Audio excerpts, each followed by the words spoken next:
good morning, and I appreciate everybody being here today. My name is Ryan Mears, and I'm your Marion County Prosecutor. It's important to note that the allegations that we've just provided to everybody are just allegations, and that the person is only accused of a crime and they are innocent until proven guilty, and they are presumed innocent. I appreciate everybody coming out today. I did want to provide a quick and brief update on the status of this case involving a quadruple murder that occurred this weekend. Today, the Marion County Prosecutor's Office is announcing that we are filing 4 charges of murder against the defendant in this cause: 1 count of attempt murder, a count of robbery, a count of auto theft, and a count of carrying a handgun without a license. The incident that occurred, as has been widely reported, was over finances. There was a very spirited discussion about stimulus money and about some of the financial issues that this particular couple was going through. And as a result of that conversation, the person who's accused of these crimes, Mr. Halfacre, actually left the residence. He comes back. When he comes back to the residence, he is armed with a firearm. During the course of this argument, the argument continued over the stimulus money. There's an allegation that he then began to actually remove money from our victim's purse, and during the course of this, an altercation occurred which resulted in multiple people being shot. Janitrius Moore is the surviving victim in this case. She was able to provide a first-hand account of what took place inside of that residence. We are very fortunate that she was able to escape and survive what occurred.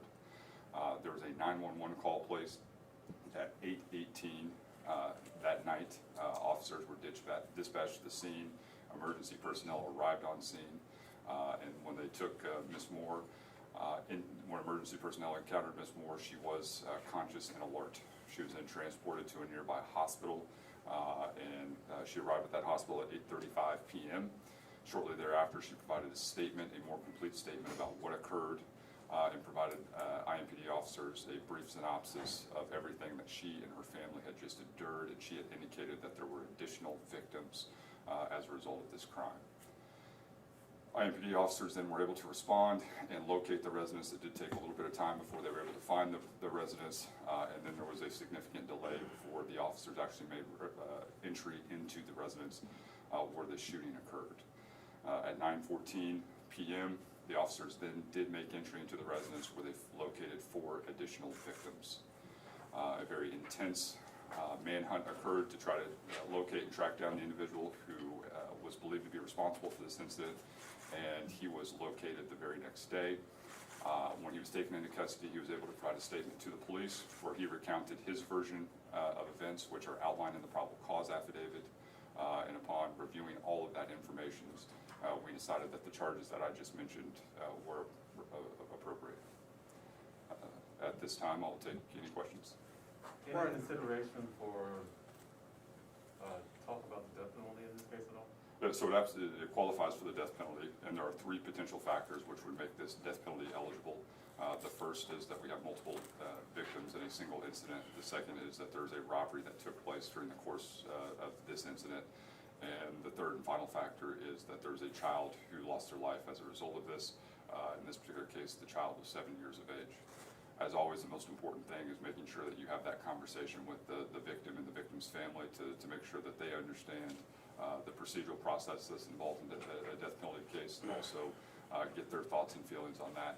As you can imagine, they're not in a position to have that discussion. They're still trying to process what has occurred, deal with their own personal grief and loss. And I told them, we are on your timeline.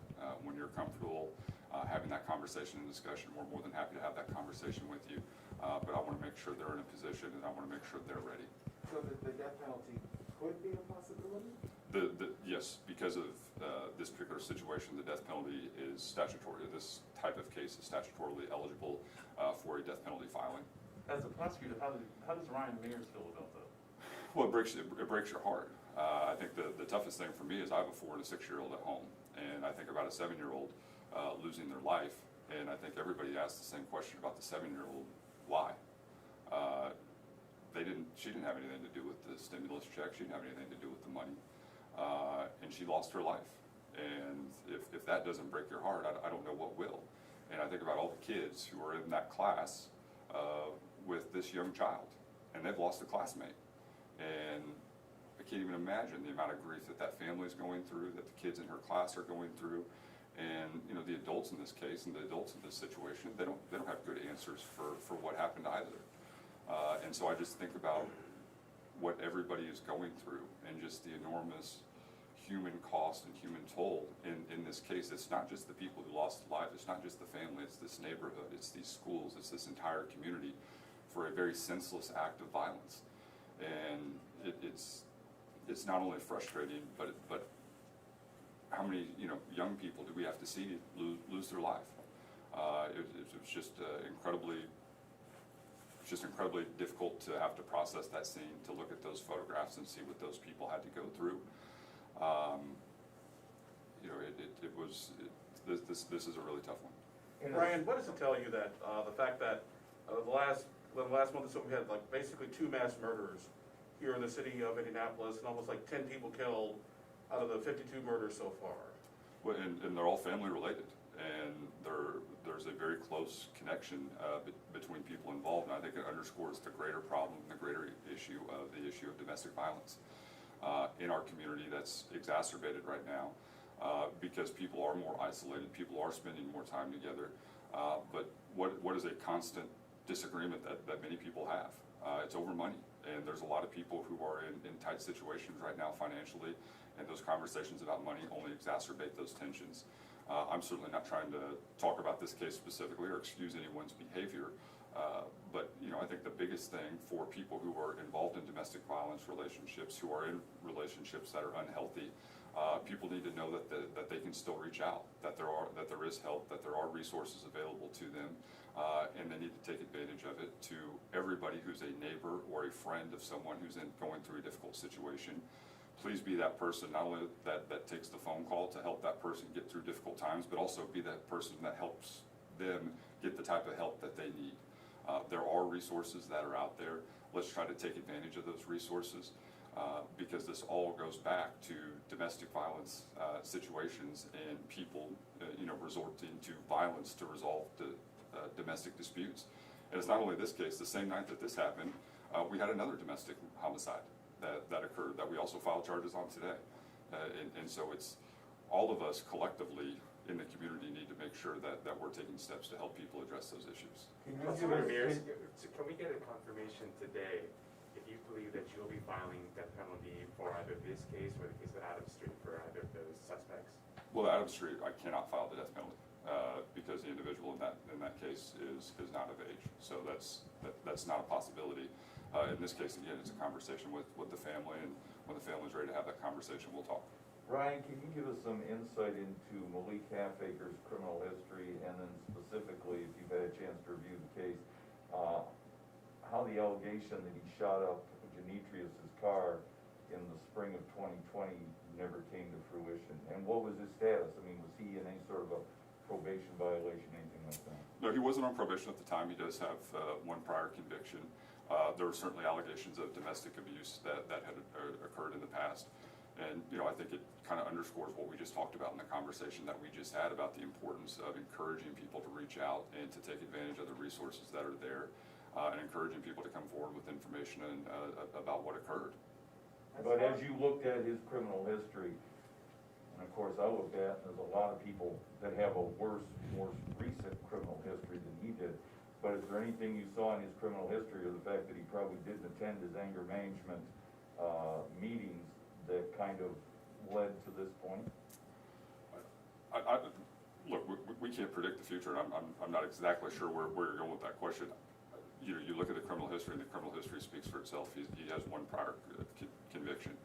If you take a look at some of the other people who are involved in the criminal homicide or the criminal justice system who are currently charged with homicides, we're not seeing the terrible, lengthy 10-page criminal histories of the people that we're now charging with murder. We just mentioned the Adams Street case where there's not a lot of criminal history.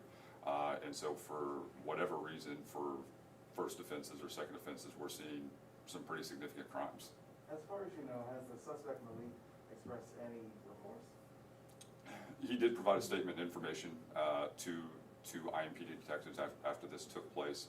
I don't want to categorize or editorialize what he said. The content of what he said is contained in the probable cause affidavit. Ryan, not to to get political here, but with the fact that there are stimulus checks coming out, have you guys seen a spate and increase in domestic violence over stimulus checks? Like I said, once again, people are kind of locked indoors, not working, other financial issues, that sort of thing. Yeah, unfortunately, for the last year, we've seen domestic violence cases increase. And then, you have the added, I think, tension or conversation about how is that stimulus money going to be divided. I think it's too early to tell. I think it's just now hitting people's bank accounts. We're hopeful people will be able to work out those conversations peacefully and come to some sort of agreement that makes sense for everybody. But one of the things that we have seen is, over the course of the last year, for the most part, if you look at what we file in terms of criminal cases, the filings are down. The exception to that is domestic violence. Those filings, the amount of calls, the amount of runs, those have increased, and we've seen that increase over the last year. What message do you hope today's announcement sends to the community who is still reeling from the deaths of this family? Well, obviously, the community is devastated, and everybody's incredibly devastated by what took place, but I think the follow-up to that is, I have the benefit of, I've had the opportunity to speak to the victim a couple of times on this case, and when I talk to her and I look at the grace and the dignity that she has exhibited and that she's displayed through this process and the strength that she's shown, tells me that there are some really great people in this community. And so, I've learned a lot just over the last 2 days in talking with her. And so, this is a terrible, terrible case. But we, number one, are going to be in a position to hopefully hold the person who committed these acts accountable. And it also hopefully will shine a light on our victims and the tremendous courage that they show as they go through the process.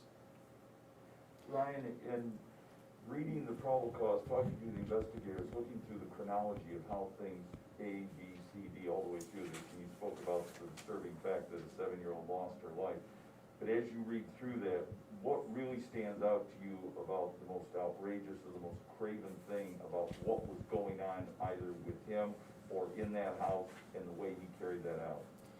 Well, the part that, for me, that I just can't get over is the 7-year-old. And seeing what that scene looked like with her inside the residence, knowing what she had to go through and knowing what the last moments of her life were like, that's the part that is not only sticks with you, but really, I think, puts this case in the proper context of just how incredibly, number one, how violent it was, but also just the tremendous impact that it's going to have on so many people. And it hopefully does have a tremendous impact on people all across the community, just about how terrible this was and what can we do to prevent something like this from happening again. What do you say, Brian, to families in situations that, where a victim has gotten a protective order, like in this case, as far as making sure they stick to that? Obviously, there was something going on in the family prior to this horrific shooting. What do you say to those people who have those protective orders, but they're not abiding by them? Well, the first thing is, I understand the complexity and the challenges of domestic violence cases, and the one thing that I'm never going to do, that you're never going to hear me say, is we can't blame victims. It's really tough to get out of a domestic violence relationship. It's really difficult to break that cycle of violence.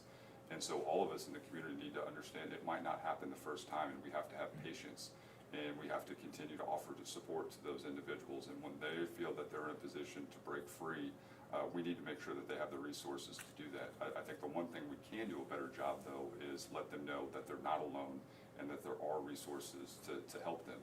But I think the big thing is, if there's a protective order, just understand the mere contact is breaking the law.